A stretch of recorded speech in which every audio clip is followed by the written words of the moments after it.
Hello everyone and welcome back to the Miscreate Kings Vanguard channel, and today back again, this time doing another premium deck profile.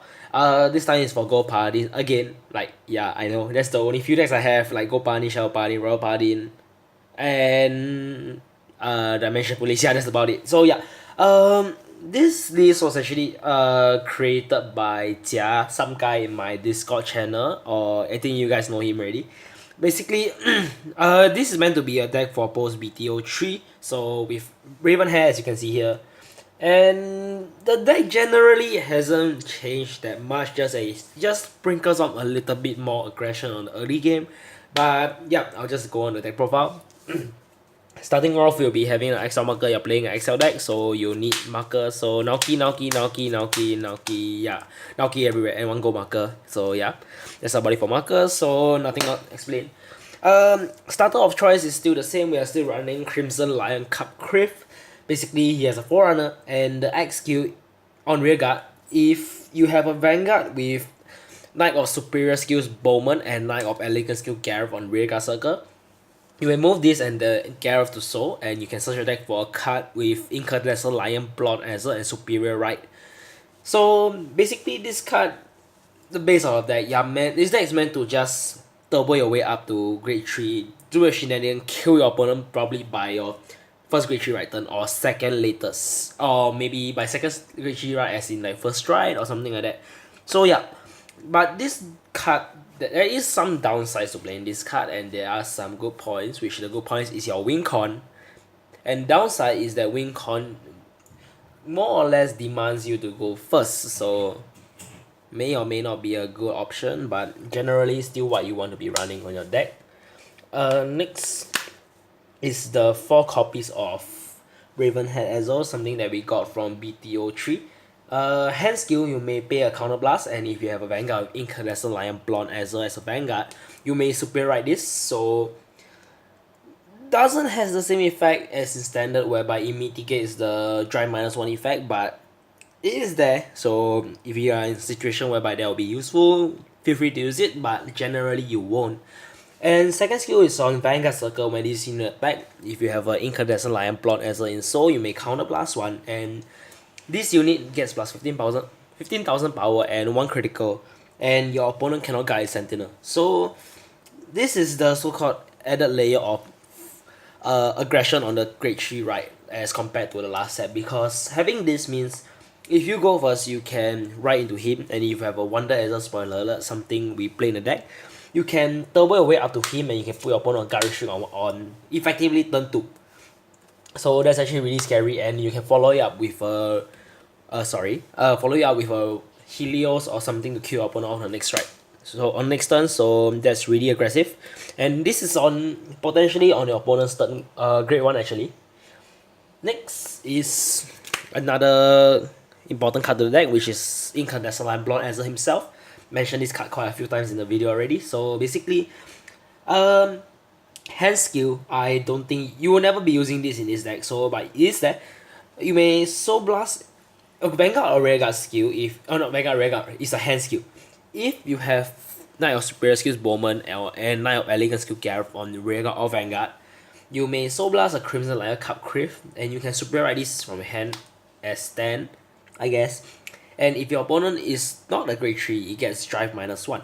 So since you already have this Criff, you probably will never be using this skill unless you have it in hand and you want to turbo it another way, but it works.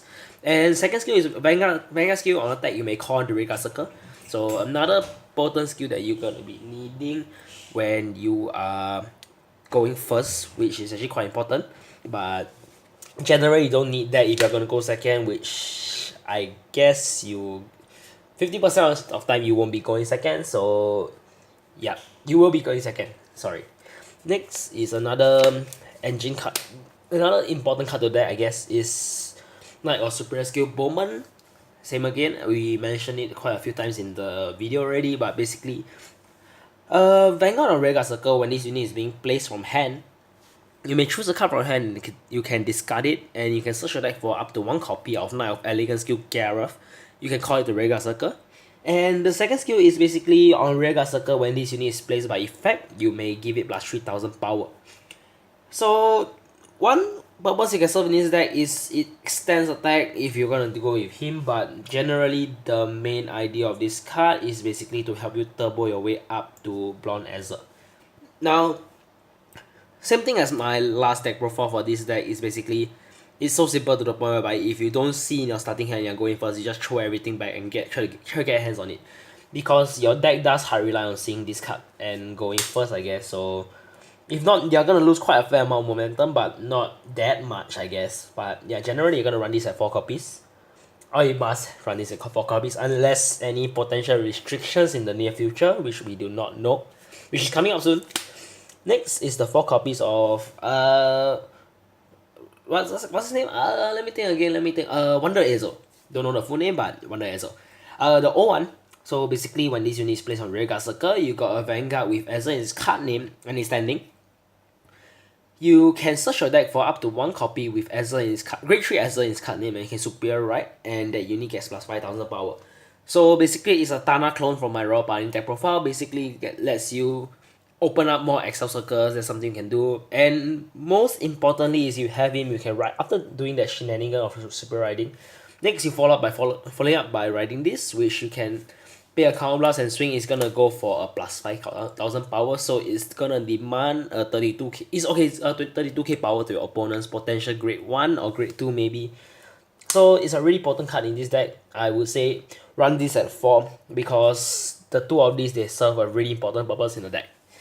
Next is Azuras. I think you guys saw this from VGCI deck profile, and this is also a personal choice of Jia from my Discord channel, as I mentioned before.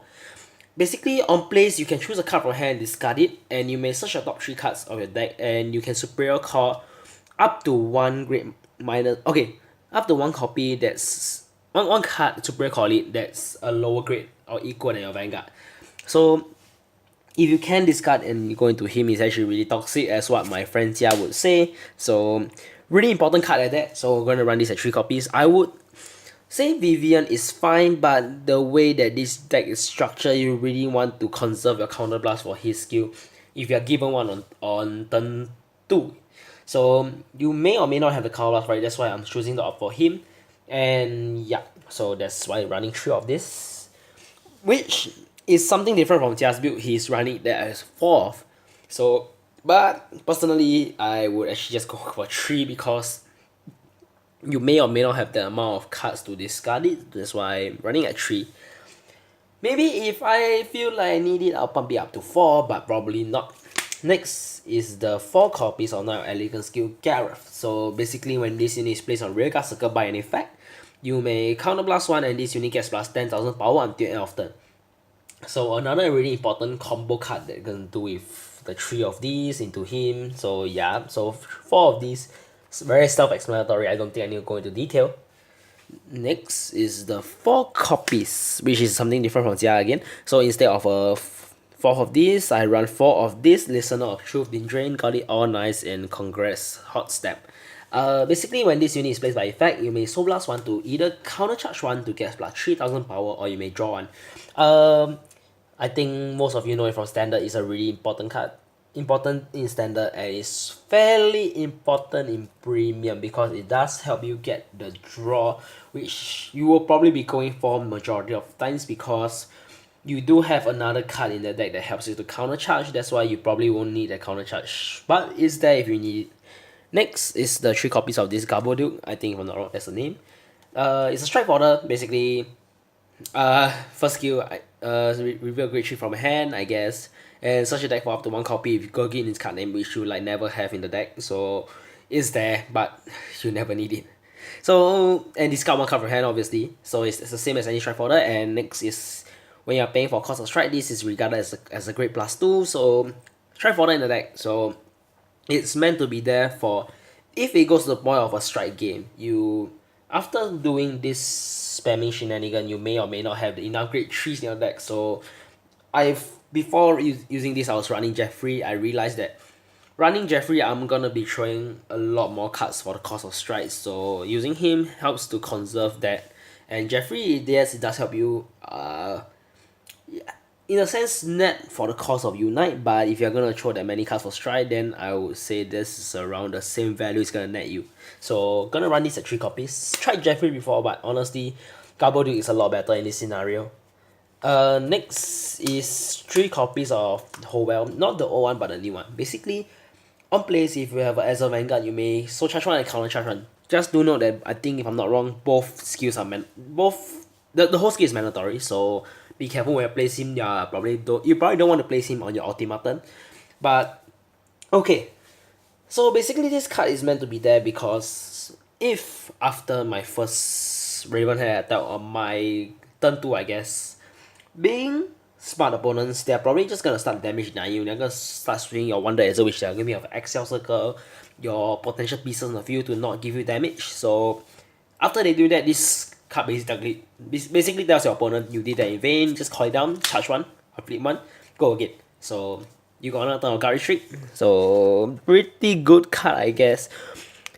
I've seen people opting for the old one, which I say there's no wrong in that, but I personally still enjoy the resource that this card brings to you. That's why I'm running him instead. Next, moving on to the triggers, which I'm gonna be explaining. So I'm gonna explain by up 7 crits, which I would say the triggers actually very self-explanatory in this deck, but there are a lot of rooms for experimentation. So it's all up to you. I'm personally running a total of 7 crits. Basically, if you can see crits early, and going with him is like 3 damage in total going through your opponent, so you may potentially close up games as early as, I don't know, turn 2, turn 3, around there. And 1 copy of Cash Liberator. Stat Trigger, basically, spoiler alert, is meant to work together Ultima, your Ultimate Strike. Basically, his skill is when this unit is placed from deck, you may send back to deck, bot deck I think. Send back to deck, shuffle top 3, call 1, I don't really remember specifics, I know it has something to do with send back, shuffle top 3, call 1, send the rest to board or something. So basically, it's a stand trigger that goes back into the deck, which is something that you actually would prefer having. There is a debate on whether you want to run this or the other stand, which is like auto when another unit is being placed on rear guard circle, and you may give that unit +1 and send back to deck, shuffle deck, and draw 1. Both works, but I personally enjoy still using Cash Cow because 1 is not GB restricted, so basically on turn 2, if you call it Azuras, you can just filter your deck again. But secondly is that it can turn a card that it can potentially, maybe you can see 2 triggers in the top 3 cards, and one of them is this. You can maybe just call it out and just send back to the shuffle and top 3 call again to maybe, I guess, get a better top 3 I guess. So it, in a sense, gives you more options if that actually makes sense. But yeah, that's the idea of this card. And next is the for draw negate. I've seen people not wanting to play negates in the deck, which I can see why you are playing a really glass cannon deck. So opting for no perfect shield is actually understandable, but I personally still want a bit of shield value, if that makes not shield value, defensive option, because there are times that whereby some matchup actually demands you to go into a strike game, so you're gonna need a defensive option to last that late into the game.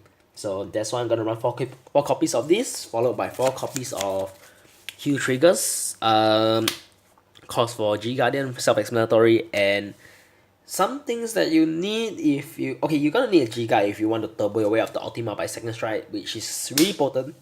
It is one of the few cards that actually close out game for you, so you're gonna be wanting the G guards I guess.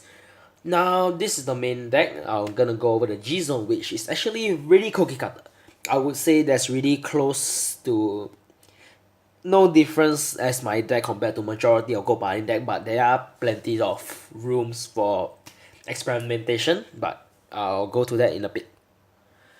Okay, now moving over to the G zone, which is actually, to be honest, the same as my old deck profile, the previous one, but there are some I will actually go into much more detail as to what each strike does for the deck, which I don't think I did in the last video.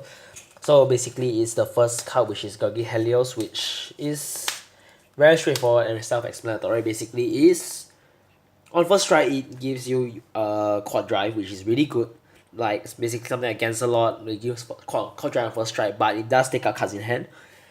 And because it's the simple fact is that he is like effectively one of the best strikes you can go to in Gopanin nowadays. Secondly is by Heavenly Law, but I just saying I can't find it anywhere in Singapore. Probably no one's selling it, but okay. Other than that, um, he has a continuous skill GB3 when this unit attacks. Oh no, this unit attacks. When this unit attacks, your opponent cannot call sentinels to Guardian Circle, and this unit get plus 5,000 power for each of your rear guards.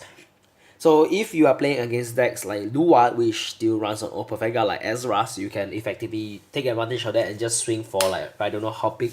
And back in the day, it was limited to just 25k power since there's only 5 rear guards, but now with the introduction of Excel markers, you can potentially go to 30, 35, 40, you won't know the numbers, so yeah. And oh yeah, I then go for first skill, which is X skill. When once per turn, when Unite, you may choose a card with the same name and turn it face up. If you do, this unit gets Drive +1, which is the main thing you want to be going for. But as mentioned, there are some matchups that you actually want to use a second skill. But effectively, this is still a 4-off. It's a really good and easy card to use. That's why I still choose to max this out. Like, why not? It's such a good card. Next is 4 copies of Glorious Reigning.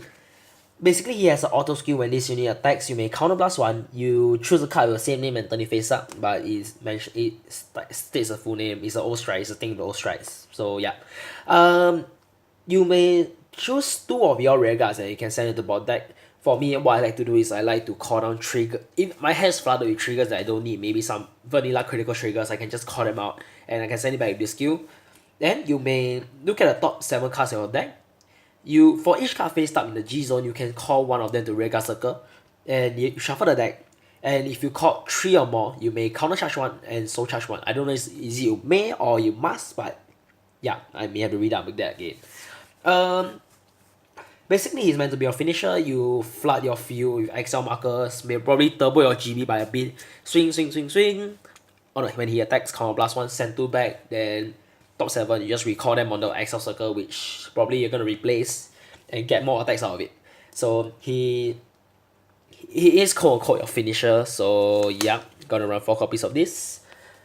Next is the 2 copies of Mithril Ezel. Okay.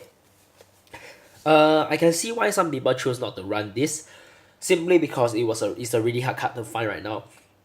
As you can see from my previous deck profile, I didn't even have it myself, but now I got my hands on it. So basically, he has an IX skill once per turn. You may counter +1, choose a card with the same name, turn it face up.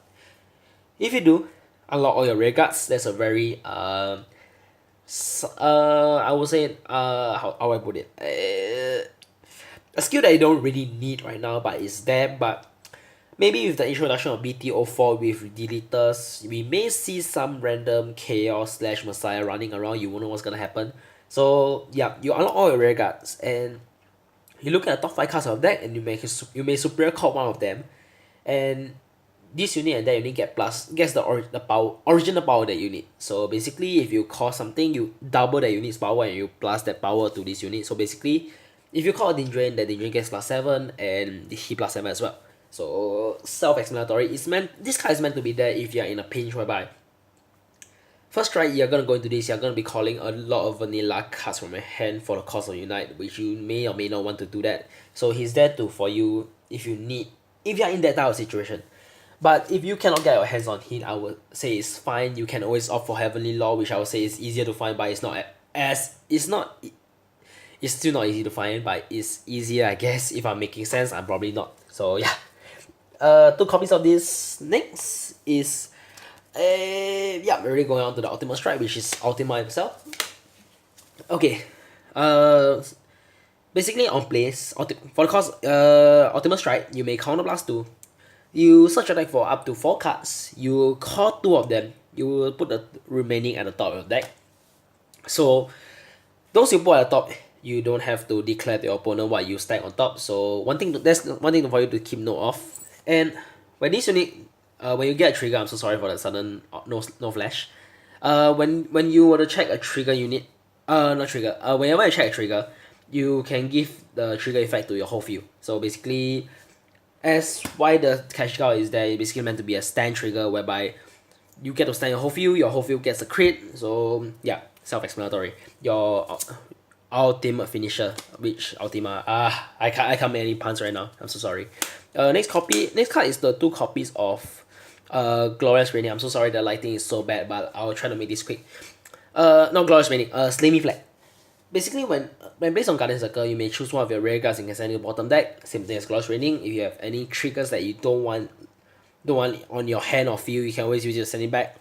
You may look at the top 5 cards of your deck. You can call up to 2 different grades to Guardian Circle. One thing you can do with that, if you get it, I'm just gonna mention is that, but if you get your draw negate in one of your top 5, you can actually just call it up and use it for the cost of negate. It works. It doesn't have to be from hand. So important G card is that. And next is the one copy of Rectum on play discard 1, draw 1. Basically, things on your deck. And this is flip fodder. I'll be honest, it's just flip fodder. Okay, and this another important G card. Basically, his skill is Counter Blast 1. Choose a G zone and turn it face up. G Guardian, turn it face up. Basically, her specifically. You may look at top 2 cards of your deck and you can call up to one of them to Guardian Circle. And at the end of the battle that this unit was defending and the attack didn't go through, you may call that card to Rare Circle. So it's a +1 to field if you want to put it that way. So okay, I would say that the G guard you don't really have to play such a high count simply because you never go into like the third G guard as what Jiahao told me. You can probably put in some Heavenly Law if you want to, and you can still keep this. You can probably just drop this together with this for one pair of Heavenly Law, why not? Or you can play the thing that on hits, I don't remember the name, but yeah. Because basically you don't really need the merge of the G zone. You can even play GB8, which I'll be honest, you never go into that because games end way before you go to that point. But yeah, so that's about it for today's deck profile. If you like the video, leave a like, subscribe, comment, leave any feedback you have about the deck. I haven't tested out this deck in tournament yet because premium tournament don't happen very often. So if I get a chance to, I will probably keep you updated. So that's about it for today's. Bye guys.